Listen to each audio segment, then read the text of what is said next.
You have quite a few big names, big clients in your portfolio, but I know some of them are earning like 9 figures with their company. How do you get these clients? You don't necessarily have to become the next Microsoft, but you should get a small unknown business up to the level of which it could be reasonably functional with at least worth 8-9 digits. Where do we find such private equities, and how do you know these are investable? Now the key employee is making about maybe 16 to 18 times more than what he was making when we first met. I want to ask you your opinion on this project called Project 100. I can honestly say that I would not go back at this juncture.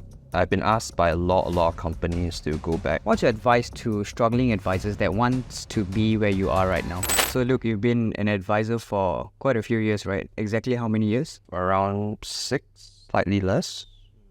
Yeah. Okay, so you've been an advisor for 6 years. How much have you made till date? It's hard to gauge, man. Just an estimate, a ballpark. Definitely over $1 million. Okay. Yeah. In the past 6 years combined just from your commissions alone, right? Yes. Would you do it again? Yeah.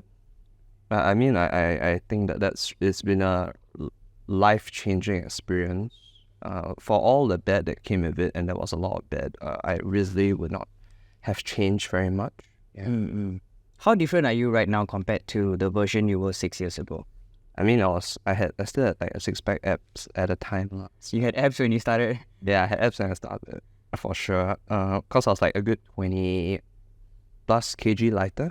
Okay. At one point, I was 30+ kg lighter because of how taxing the career was. So the weight thing for sure. But mostly, I guess I didn't really know very much about the world or about finance. So I think that a lot of learning how to be self-employed was very, very good for me because I feel like my worldview is a lot better in terms of how I make and sustain money and how to serve, I would say. I think that if I had been in an employee role or if I continued as a teacher, it would have just been primarily focused on either students or maybe pleasing the company to a certain degree, but it wouldn't have been, it would have been a very small world. Yeah. Interesting. I mean, I used to read your blogs and everything, moneymavericofficial.com. Sure. Do you still run it? Yeah. Okay. I mean, I sold it off a while back, but I've gotten it back up. I didn't know that. Yeah. So it's, I don't upload too much because ultimately the blog was for the benefit of clients. So normally nowadays I try to upload stuff that is either like current affairs related or maybe some stuff for people to bear in mind, or maybe it's more personal, but it has to do with how I approach personal problems in a financial manner. And that makes a bit more sense. Interesting. One of the most interesting article on your blog is actually your own portfolio and how you break it down and everything very transparently. That was actually one of my favorite articles. That's nice. Yeah. More recent also. Yeah. Could you actually break it down for us right now for the audience? Most of my investments are still primarily in investment unit trust structures. One of the reasons why I chose those structures was because you can achieve a very effective long-term break-even from structures that don't give you too much liquidity. So basically, the fees that I was paying are either reasonable or extremely low, and the fund results are quite high. So that provides a certain stability that I always intended to replace my CPF back when I was doing consultancy as a full-time career. But that's the bigger chunk of it. My background is also in peer-to-peer bonds, means that I do like to liaise and work with private companies or unlisted companies basically on helping them to secure sources of funds for their investments. Means that basically they want to use the money to go and expand their business in some form, shape or manner, right? And so as a result, because those are somewhat unsecured or they're not as public bonds, so what tends to happen is that you get paid a much higher interest because they need to compensate you for the kind of risk that you're taking on those bonds. And so even my bonds, because I structure them in quite a meticulous manner, so I usually get somewhere between 8 and 16%. Oh wow, a year on that. That's pretty high, man. They are for bonds, Right. Yeah, they are certainly high for bonds. So I try to keep that. So that's I would say the bigger bulks of my portfolio. But I'm hoping that some of my investments in private equity, which I made across the years as a consultant, I think that it's a very natural process for anyone in a franchise structure, such as insurance or property or even interior design, for example, like people who are accustomed to self-employed life, but really haven't done the core tenets of what entrepreneurs do in terms of group and product creation, for example. Like they would be more interested in considering how to diversify their money and interest into business. Because you have about 80% of the business skills come from being part of a franchise. Like you learn about 80% of what would be essential for a business. So you might obviously consider that your money could be well utilized in such an area, or to own your own business. Like you might want to feel a bit better sense of ownership compared to being a franchisee in some sense in real estate or insurance or property. And so I'm hoping, of course, that that particular part of my portfolio will expand wildly, because it's very risky to invest in private equity. So if you're really investing in shares and hoping for the company to become extremely successful, normally you don't invest unless you anticipate more than a 12 to 14 times return, in my opinion. Let me interrupt you there for a moment. For the layman people watching this, what is private equity? What does it mean? Because we only know about crypto and stocks. You get what I mean? Yeah. Private equity, to put it simply, is basically, it's kind of the equivalent of if you invest in a business that hasn't become a listed stock, right? Because More business? yeah, mostly the businesses that are not listed are small, but a lot of big businesses are still private, For example, SPH got privatized recently. SPH, Singapore Press Holdings. Okay. They used to be a very big public company, then now they're privatized, right? Why so? That's a very long story in terms of basically they were doing very well and then they stopped doing so well. Okay. And then it felt that the model may have been more useful if they were privatized, right? And there are a lot of reasons why companies go public, and they're not always very good reasons. Like, for example, if you look at Grab, I think that some analysts would argue that perhaps it's more of like a money-raising kind of scheme compared to the practicality of actually having a listed company, right? Because the market quickly corrected what value they thought they had. So people who assumed that Grab was worth like $10, for example, were like a good 70-80% mistaken, right? And that's a very, very big mistake to be making when you invest in private equity. Right. Yeah. So why is private equity better than, you just mentioned like 6 to 14x returns? Yes. Yeah.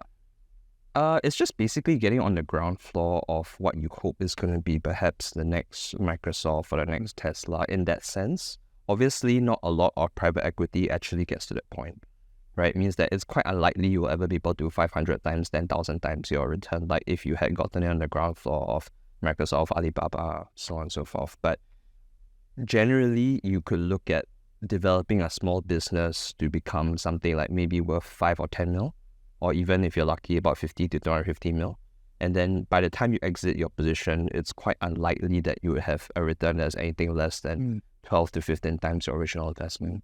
So that's the general idea. Like, you don't necessarily have to become the next Microsoft, but you should get a small unknown business up to the level of which it could be reasonably functional or reasonably credible with at least worth 8-9 digits. Interesting. I want to dig into that a little bit more. So where do we find such private equities, and how do you know these are investable?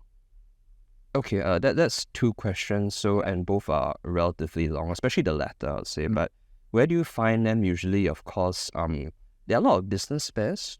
Business fairs. Yeah, and SMU students in particular, I'd say, or notably in my career, I've noticed that SMU students are quite on the ball, or they have a lot of initiative when it comes to pitching their investments to like angel investors, for example.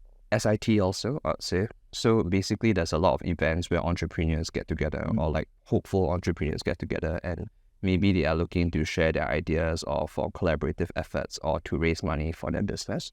So pretty much anybody who's there is understood, right? Because they don't have a business that is big enough to be listed in the first place, or it has that kind of credibility to be listed, right? Which requires usually for you to be worth at least like hundreds of millions of dollars. Yeah. Okay. Is that where you found yours? I would say that most of the private equity I found is, one or two has been from business fairs, but sometimes they just come to me, but they were business students who were also in business fairs, or some of them were already entrepreneurs who had a business and are expanding into a second business. Yeah, so sometimes these opportunities will come up, and there was a time where I was doing part-time business consultancy to a certain degree. So I would coach certain businesses and get paid like small nominal fees for them to correct their business model. Like just to make sure they get their basics down. Most of them were largely uninvestable. Right. Means I would say that most entrepreneurs today still don't even have the basic fundamentals that would let an angel investor feel confident in leaving you with like tens of thousands of dollars, right? Because that's actually the average angel size. It's not actually that much. It's like maybe a small 5-figure sum, for example. But if they can't inspire confidence from a very poor business model, for example, or you don't really trust that these people have the capacity to execute, right? Because they can't answer questions well, then it's largely an uninvestable business. So those are some ways which you can distinguish if private equity is worth investing in by making sure that you have a very rigorous vetting process, which also includes asking a lot of difficult questions, as you should. Yeah. So from what I've gathered so far, you're actually quite different from the typical advisors. I don't think they have this knowledge. Where did you get your knowledge from? All of this knowledge. Who was your mentor? I mean, and I still don't really have like mentors. I've had mentors for various subject matters, but not for business, I'd say. For financial advisory, how did you transition that skill into what you have right now? Which is like looking at businesses, looking to invest into them. I mean, I would say that as someone who wants to specialize in investing or has already specialized in investing, depending on which stage you are at, usually the same way you would vet a private equity has the same modem of how you would vet like a stock that's public. So you can actually practice vetting the quality of why you would purchase a stock online. And you could apply many of the same principles for private equity, right? So for example, what kind of cash flow statements it has, who is verifying it, do they have people that are reliable or have a track record of reliability, or have they hired the right people? So if you have a lot of experience in terms of investing, or at least you attempt to make investing experience with unit trusts or stocks, then what would happen is that it's quite a reasonably easy transition. You just need to practice with understanding that you're dealing with the entrepreneurs directly, which almost never happens when you analyze a public stock. Yeah. So if I'm looking at Microsoft and thinking it's a good buy, but I won't get a chance to talk to like Bill Gates. Right. So dealing with the entrepreneur is usually very tricky because they have a lot to prove. They're very, very desperate for your money more often than not, right? So you want to make sure that they're not smoking you. And so sometimes you practice or you learn some of these skills from getting burned. I'm not immune to making mistakes also. Some people who have come across as extremely enthusiastic get-goer, determined to get rich, they can get thrown off by gold, for example, like just like that, right? Like it's just then all your money is gone because they've decided to abandon the projects for a better love life. That can happen as well. So it's a combination of applying what kind of experience you can get from practicing on your own as well as just really exploring your ground yourself. There are not a lot of VCs or angels that I don't think there's any VC or angel that can ever claim that they've never lost money from investing in private equity. If anything, the probability is extremely high. Yeah. Interesting. You're also one of those advisors that actually invest in your own products, right? Yeah, of course. Yeah. Better. What got you into investing into your own products? Because I have a lot of friends who are advisors, they don't really invest in the things that they're selling us, right? Disgusting. Totally unacceptable. Not acceptable. No, but it's a common thing, right? Nobody has to invest in their own product. I would say majority of advisors are not even invested in the IOPs they sell, for example. What would you say to that? I mean, it's embarrassing. It's disgraceful. There are so many other adjectives I could throw out there that are just, I mean, I don't know, because to be fair, the ones that I've seen that don't do that, it's not just that they don't invest in their own products, but they don't invest at all. And so to some degree, I would respect that more than someone who invests but refuses to at least try out your own product. I mean, because firstly, you get a commission from your own product. So that should incentivize you to some degree, because you could always reinvest the commissions from your own product into other platforms that you're more comfortable with at the moment before you started selling investments. That is something that I do see a little bit more of, or that's still respectable. I think that if you have the balls to some degree to go and sell a product that is part of your job or whatever, then jolly well you have to not just believe in it, but you have to kind of demonstrate that you understand what the client is going through and what you're asking of them, right?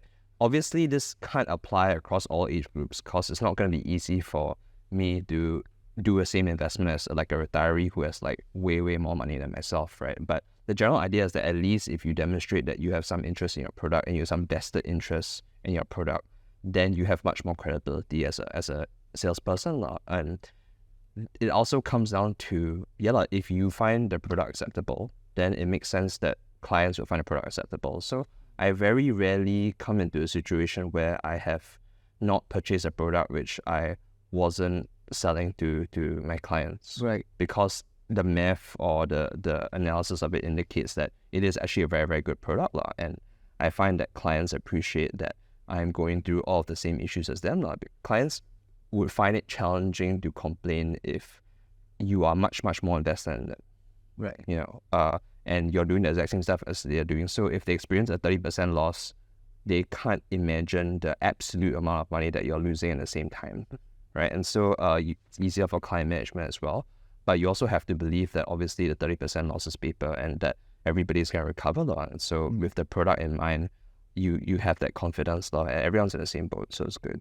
Yeah. Yeah, because I mean, you talk about it in your own blogs as well. Yeah. About you investing in your own products and everything. But I mean, besides being disgusting, embarrassing, all of those words that you mentioned, like what's holding these advisors back from investing in their own products? Well, firstly, it's that the products suck. Some of them are really very bad. Right. So, but they have to sell the product to make money, or they have decided that they have to sell the product to make money, right? So that's more of a moral and ethical thing, which I wouldn't go too much into, but that's partly why sales is disgusting. I think that would sum it up pretty nicely. Right. The other factor, of course, is that if the product doesn't suck, it's because they lack personal conviction. It means that they're hypocritical. So even if the product was good, but they don't think that they can, like let's say if they tell someone their age to go and invest for 10 years, they don't think that they can do it even though their circumstance should be largely similar, right? Like just because I'm a consultant and I'm self-employed doesn't mean that I shouldn't be at least making as like maybe an employed person who is around my age, right? Like I have to believe that if this person can commit to the investment that I'm selling them across all their stages of life, whether they're getting married, they're having children, a large lump sum expense comes up, one of their parents falls sick, maybe they lose their job. If I have to sell them that they can do it, then I should be able to do it. But some of these guys really lack conviction, so they don't do it. And it's embarrassing. It's disgusting. Okay. A lot of things are plaguing the financial advisory industry recently, right? I mean, I feel a lot of people attrition from the industry naturally because it's a sales-driven job and all of these things that you mentioned, right? But what's the biggest issue right now with the advisory industry, in your opinion? In my opinion,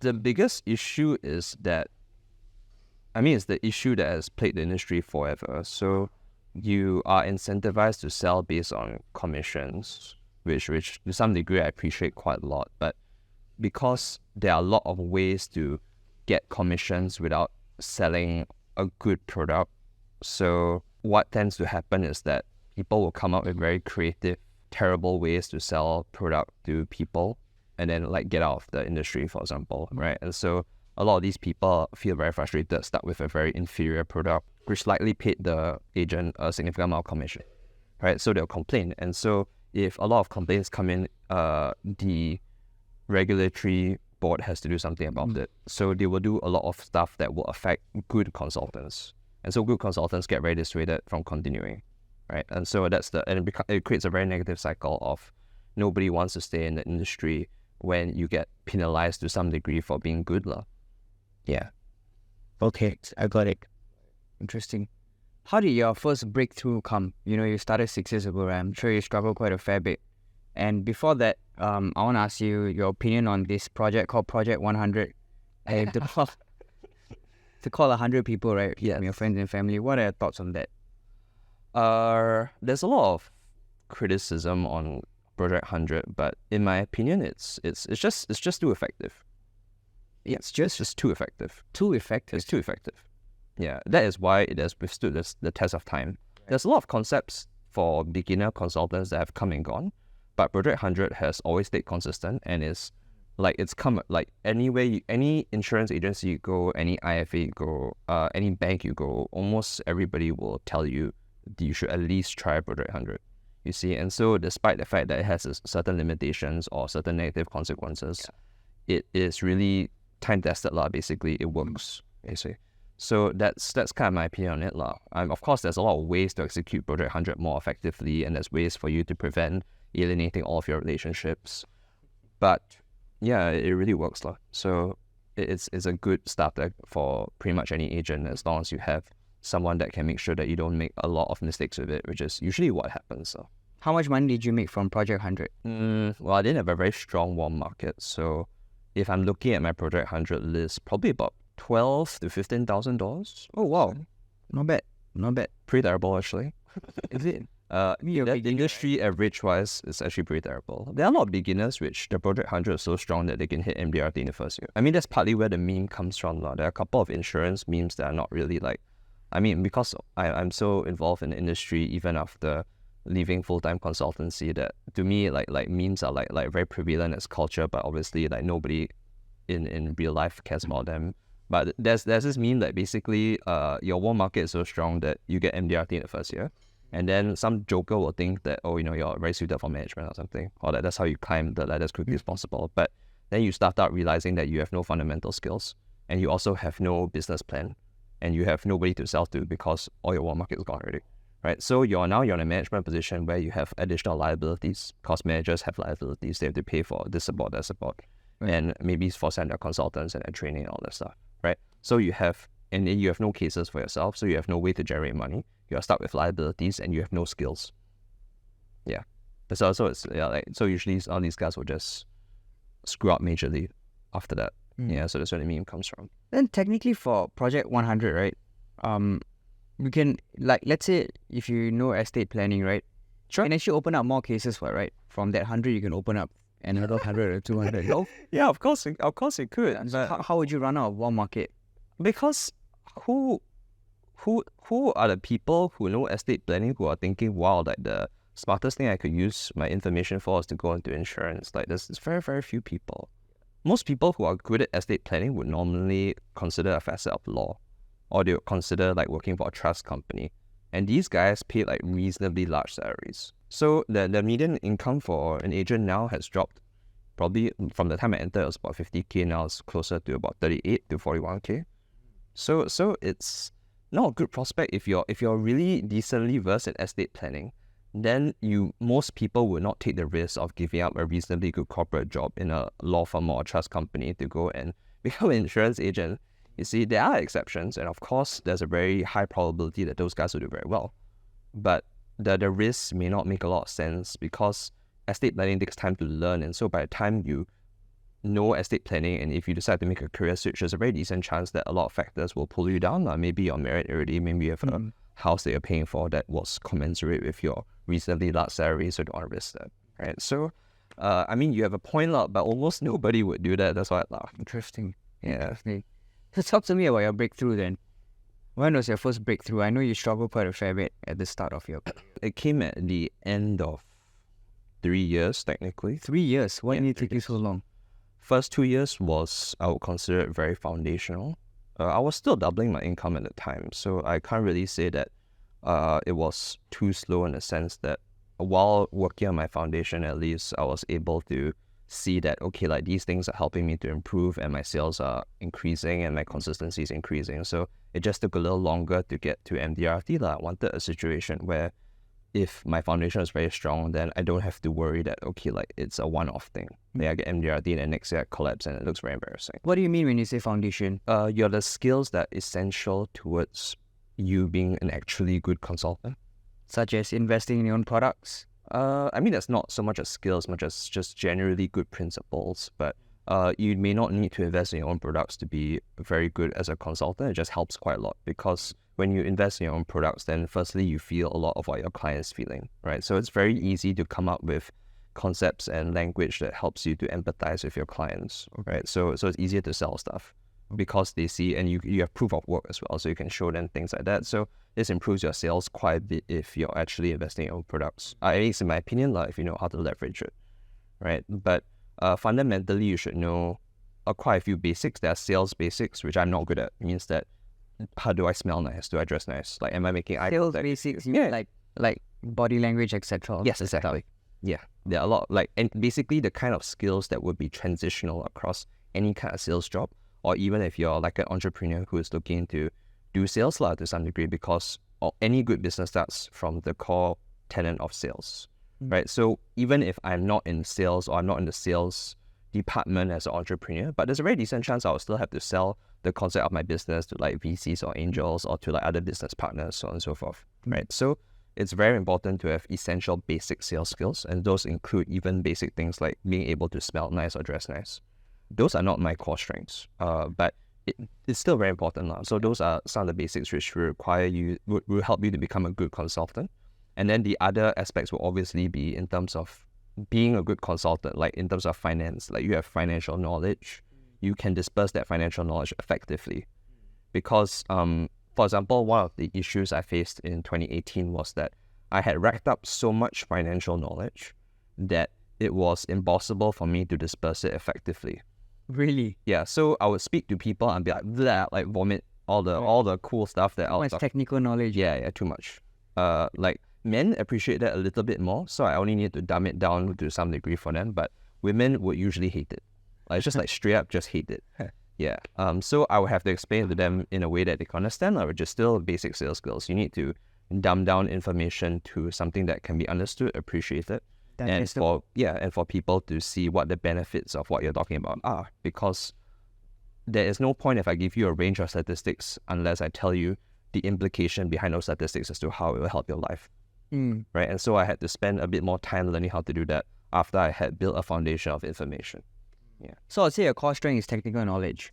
Generally, I would say so as well. I do retain quite a lot of knowledge, and I make consistent effort to upgrade my knowledge so that when we are creating financial solutions, it's merit-based, means that at least we can discuss or we can demonstrate that we have a proven track record of solving these problems very, very effectively, even if you may not always appreciate the process. Because I gave up on fundamental sales skills a long time ago. So if I show up in like a shirt that I haven't changed in like 3 days or something, but it's because I was working on your investment the whole time, even if you don't like how I smell, generally you appreciate the fact that I did a good job. That is my attitude towards work. It's a little restrictive. I've seen people who can do it all, but in this stage of my life, I don't think that I can change. Right. Yeah. Interesting. You've quite a few big names, big clients in your portfolio, which I shall not name. Thanks. But I know some of them are earning like 9 figures with their company. How did you get these clients? I was quite fortunate in the sense that when I was looking to improve my own consultancy career and upmarket, I had made out like a very clear ladder plan, because it's very common in the insurance or investment industry to be in a situation where if you're doing a 3 to 5 out of 10 kind of job, that people will refer you downwards. It means that normally what happens is that they refer you to someone that they're comfortable with, but largely not likely to be richer than them. So it's always going to go downwards from that point, right? So in order to get upmarketed, you need to kind of have at least a couple of scripts or propositions that would be more useful for people who are above their ladder. You need to figure out how to get people to open up their bosses as well as their parents to you. Usually these are the people with more money. Yeah. So I started doing that quite systematically, and in the case of my largest client, I was quite fortunate that I was able to get one of his key employees very early on. Now the key employee is making about maybe 16 to 18 times more than what he was making when we first met. Wow. Right, and he's the key employee. That's from his investments alone? No, that's his income. Okay. So his income went up by about 16 to 18 times from when we first met, you see. Right. And so over time, with a certain amount of persuasion as well as establishing a track record, he was more open towards introducing his boss to me. And so subsequently, while even though it's a different market when you get unmarketed, because sometimes you don't know what is appropriate. So every time you move up a market, that market tends to behave differently from the market which you kind of conquered to some degree. And so as a result, it took me a very long time to be able to pitch effectively to this boss. But after about 9 months of work or so, he was finally on board. 9 months of prospecting him. Even though he was a referral, it took you 9 months. Yes, he was. In fact, I was very highly recommended. And then after the first pitch, he even said that some of the presentation was very sloppy and disorganized. And I was like, it's partly this. I was quite defensive. Not towards him. I didn't tell him to his face, but I was a little defensive because my style of working with people has always been to customize solutions as much as possible. So I like to have a lot of open-ended questions, right? But wealthier people obviously they accumulated their wealth either because of age or because, well, they know how to do stuff very, very concisely and very well and make a lot of money in a very short time. So they don't like to have the customization introduced too early. They want you to kind of get to the point of what's exactly the value that you're going to bring to this particular moment. And then if I'm interested, then we talk about customization. Right? So that was a pretty big mistake because the retail market will appreciate if you demonstrate that you are very willing to cater to their needs. While the higher net worth market, I would say, they need to be impressed first. And you need to be very concise to impress them. Wow. But that's a great lesson. You still close this client and had the thing. Interesting. Wow. That's cool, man. That's cool. Now that you're not a full-time consultant anymore, right? What are you doing right now? Update us. Primarily, I'm lecturing. I'm teaching consultants on how to do a better job. I'm forming a lot of scripts, doing a lot of videos, launching programs that I hope that will benefit clients, consultants who are more self-learning types, as well as giving out tuition to consultants who have caught my interest, who I think can make it big in the industry. Yeah, so usually I charge flat fees or like yearly amounts. Okay, interesting. Why aren't you a full-time consultant then? It's very taxing to be a full-time consultant. There are a lot of reasons, but I would say that now that it's been a year since I've left full-time consultancy, I can honestly say that I would not go back at this juncture. I've been asked by a lot of companies to go back, and I would not, because it's been a very, very rocky up and down journey. I've established a very decent portfolio for myself, and I don't think that the way that I was working was very sustainable, which is partly why I have such a vested interest in trying to make sure that other people who are primed to succeed don't make a lot of the same mistakes that I made, so that they can continue to have a bit more longevity in this career. Yeah. So would you say that's partly related to also because of the stage of life you're at right now? Like you're getting married soon, right? Yeah, it's definitely a stage of life thing as well. Yeah, because like, I mean, I also feel you, like, I think when we were younger, we could do a lot more things, a lot more risks. Yeah, it's true. We didn't have as much responsibility. Would you say that played a part as well? It's played a part in my decision not to go back, for sure. Yeah, because I really need a certain amount of stability. I think that in my case, I was very fortunate that I made a lot of good investment and career decisions when I was younger. So I can afford to choose something like stability. Because when I was younger and you don't have anything, then you have to choose risks because you really don't have anything, right? So in my case, I can fall back on my investment portfolio in the long term. And so, ironically enough, to some degree, I am potentially open to the idea of like a job. Like you want to pay me like a certain amount of income per month and CPF, and I just kind of do it relatively diligently from like 9 to 6, go back, spend some time with my wife. Yeah, I'm quite open to that compared to like 5 or 6 years ago, where I was really pretty desperate for money. So I'm quite happy to take a lot of personal and professional risks to achieve that. There was a lot that I lost from consultancy in terms of, like, for example, my health. A lot of personal relationships went to hell, frankly speaking, even if they were ones which I really cherished, because I really wanted to succeed. And so now that I don't want those sacrifices to be for nothing now that I have a good thing going in terms of what I'm looking forward to for my marriage and my kids in the future. You're planning to have kids soon? No. Married. No, you gotta be pragmatic about these things, regardless. So I'm thinking in the next 3 to 5 years for sure. But not so soon.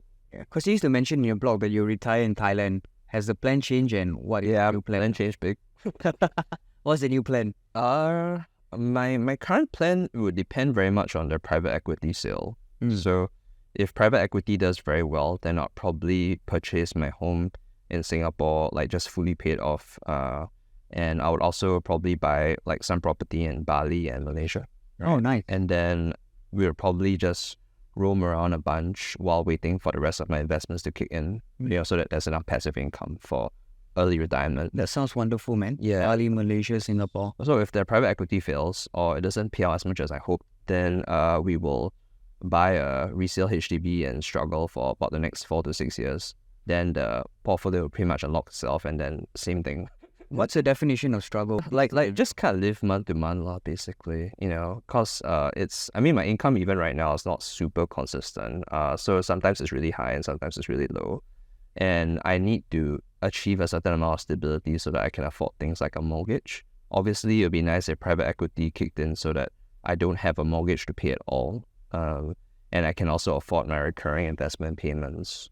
But in this case, until a lot of my investments become successful or liquid, which is largely projected to be in the next 4 to 6 years or even 10 years if I'm unfortunate. But by 40, I would be set for life. I mean, like worst case scenario. So I need to kind of really hold out until then, assuming that the investment portfolios need more time to kick in, basically. What's the definition of set for life? I can retire financially free, I guess. Probably somewhere between 5 to 10K a month. Passively, yeah. Plus, probably the sheer amount of the portfolio should be quite significant. So that's the case because I invested the majority of my earnings when I was a consultant.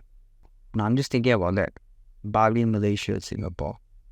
Interesting. I think it's just to kind of explore stuff when you're a bit younger, as well as experience a little bit of living there. If I was thinking like two year hopping around kind of thing. Or just really see while you're young if it makes sense to try to retire there when you're old. That's a factor also. I think that it's not that likely, means that probably we'll enjoy the whole sun, sand, beach, freedom of movement in JB, for example, for quite a few years. But probably by my 60s, I would say, if I had to retire in the mountains, some seclusion, come back occasionally for a friend's funeral, that's still okay also. So it's not really something I thought of before, but it's been coming to me recently that, I wouldn't really mind some fresh mountain air and away from like the internet and stuff like that. Very like grandpa mentality already. So I figure, okay, if I'm going to be a grandpa, then might as well do it right. Like do all the fun, youthful stuff while I can, and then when I'm at grandpa age, go and do grandpa things, basically. You're the master of technical knowledge, I would assume, in the advisory space. Or at least you're one of them. You're in the top few percentage, right? I should hope so. Yeah. So you don't really come from a place of sales. You don't really come from a place of, doing all of this external stuff. It's mostly internal, investing in your own things, understanding it to the core, the products, and, you've gone through all of this experiences, signing your first 9-figure business owner client, I assume. What's your advice to struggling advisors that wants to be where you are right now? I mean, it's the same advice that I've been giving for my students, though, just that you have to really work the hours. A lot of people downplay hard work nowadays. It's all about, work smart, or you can use AI to make this thing easier, that thing easier, which is fine. Like, I use AI a lot more nowadays. AI is great. So it's not that there are no shortcuts. It's just that, frankly speaking, if you don't approach your work with the mentality that there are no shortcuts, then it's very difficult to develop good habits. And if you don't have good habits, then you can't use these shortcuts effectively later, right? So you'll spend all of your time looking for shortcuts instead, which is a very inefficient way to get work and business done. And then your career will just collapse on its ass. And we see this all the time. Like, the attrition rate for advisors is insane, right? Especially across like 2 and 5 year periods. Usually it's like 89% of all the people who join would have left by then, or are in so-called like retirement mode. Means they're just not going to do anything until their license expires. So you have to really put in the hours if you want to be self-employed. I would say that I don't think that there's any advisor who would have a good foundation if you didn't work at least 50 hours a week for 2 years. Yeah, because that would set up your career forever and ever. It's reasonable, 50 hours a week. I used to do it at 60, but after a while I was like, okay, because there are more efficient ways today to do some of the stuff that I did, and also you don't want to use your 6-pack abs. Hey. Okay, let me ask you a more personal question. Let's say you had a son. Sure. All right, and he's all grown up. Would you advise him to be a financial advisor? Let's say he came to you and he was like, I want to do something with my life, and you're like, would you advise him to be a financial advisor? I mean, there's a very decent chance he'll be raised with quite a few principles to the degree of which he might have considered it very early on in life. If he wanted to try it for a while, I'll be open. I would hope that he didn't stay. Why not? I think that financial advisory is something you graduate from. Means that of course you could become a director or you could own your own IFA, but I don't feel like those are very good ends. I don't really think that's the peak of whatever you want to achieve in life. I think that financial advisory was very good because it taught me a lot of the skills that I need to survive in this world. Now I fundamentally believe that I can do whatever I need to do to survive. And so that's really what I want him to learn. I don't actually need him to learn to be a great financial advisor. He just should learn skills to do well in the world and that he can apply across the board. So yeah, maybe for a while will be good. So do you feel being an advisor is a good first job to have for young people? I mean, maybe in some sense, like if you did like an internship or if you worked between the ages of 21 or 23 and then maybe you went back to university. Because even though I had a reasonable amount of success, but at the end of the day, your network determines how well you really do. Because the skills can come later, right? And so networks can come from things like university alumni. They can come from like having done like high-end corporate job stuff, right? You see, so if you're a lawyer and you're transitioning to consultancy with business skills, you're pretty much unstoppable. You see, while comparatively, if you're coming out just before you enter university, for example, or just out of NS, it's really very hard because you have no way to gauge how you'll be successful in the future, right? It's because your warm market is usually not people who have money. So you won't appreciate the capacity to use your warm connections in some sense, right?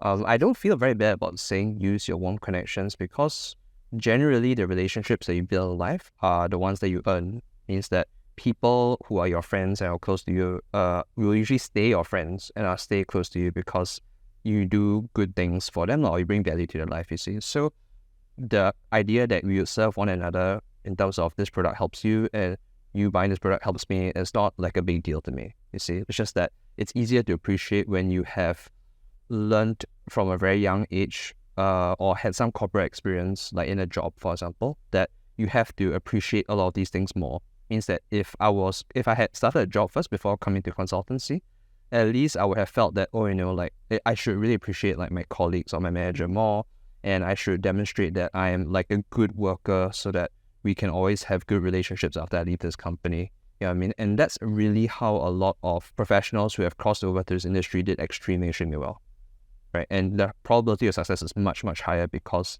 they had those principles in mind to some degree. Yeah, I've heard of that. Like people who transition from other high-paying jobs and becoming advisors, and then they do super well, and that way better than what they do. Way better than the industry average. That's 100%.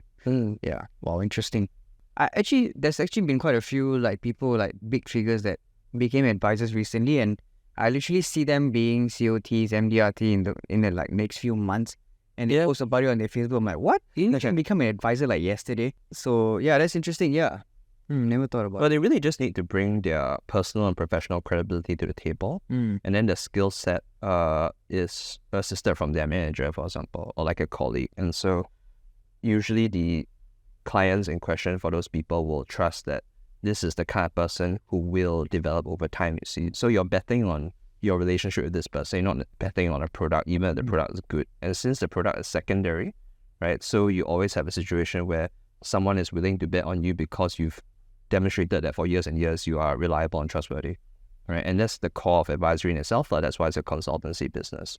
So you don't need to have a lot of technical competency if you develop all these relationships, which is partly why I said, if I had a son, he should learn how to build relationships first, because technical competency took me a much longer time to build, and I also didn't know how to work relationships, so I had to do like the school of hard knocks.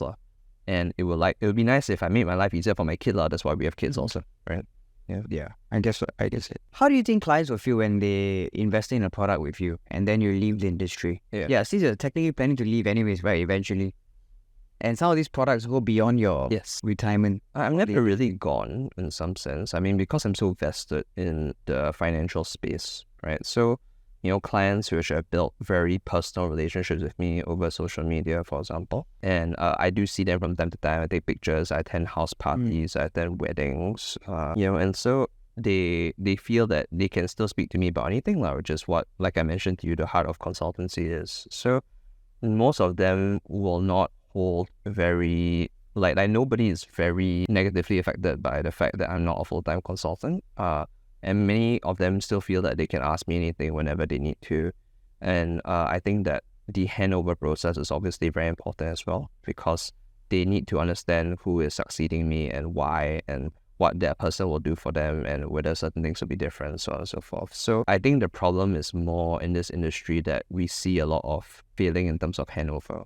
Means that clients have a lot of resentment because their agent was not responsible in that particular area. Yeah, so that's really where the problem lies in that sense. Yeah.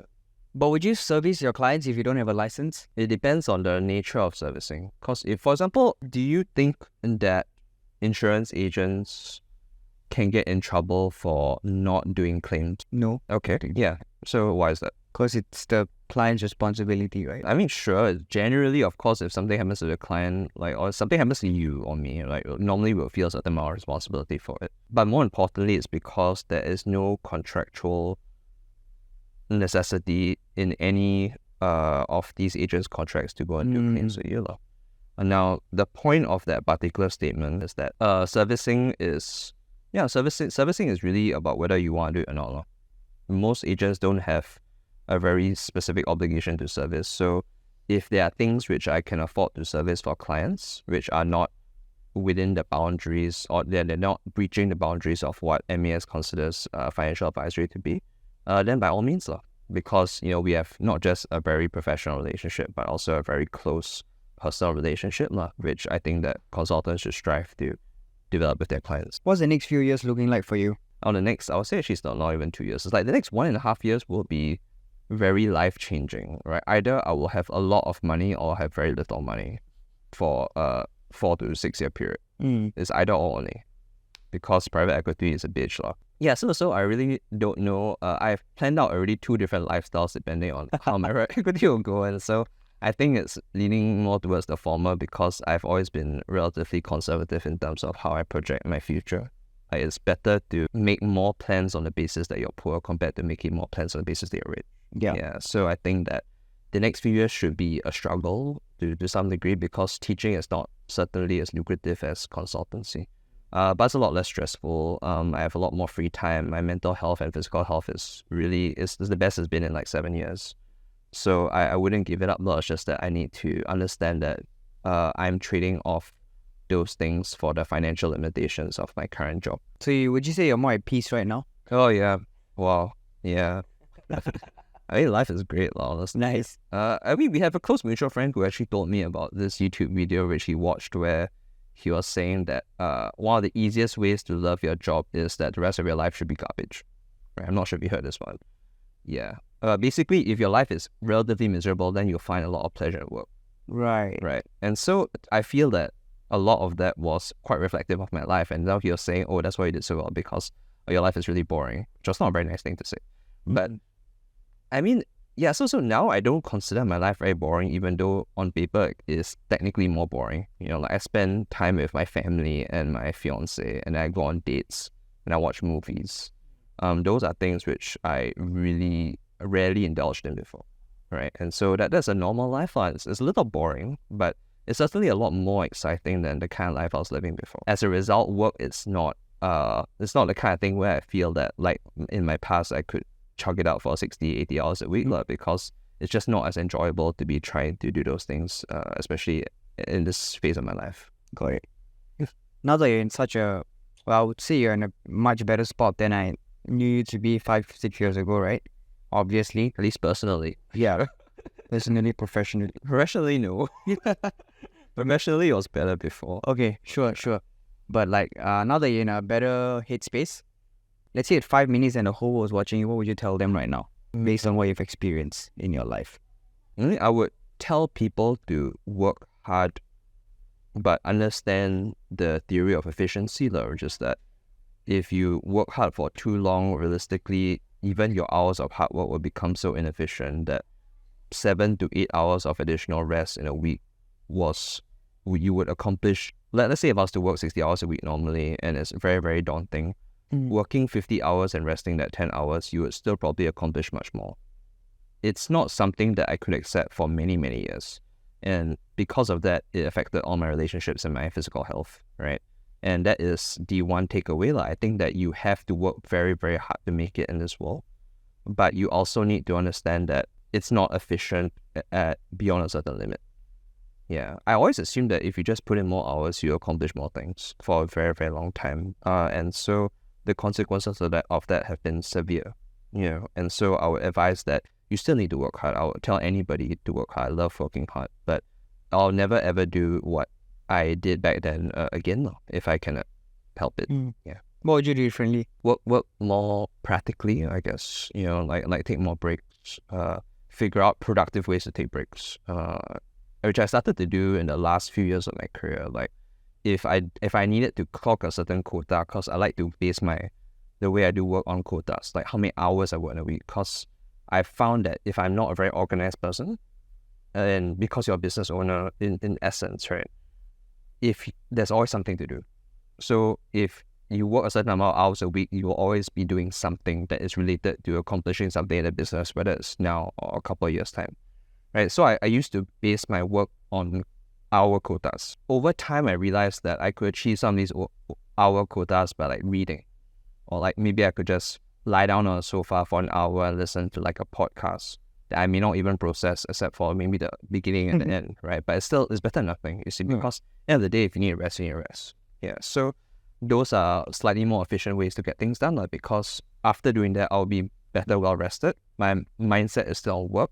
And so I can accomplish more things, even though I worked less hours compared to when I was younger.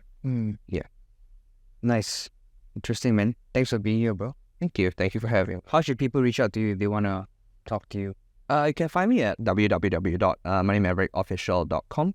That's the easiest way to reach me. You can read some of my articles and decide if any of my services are what's best for you.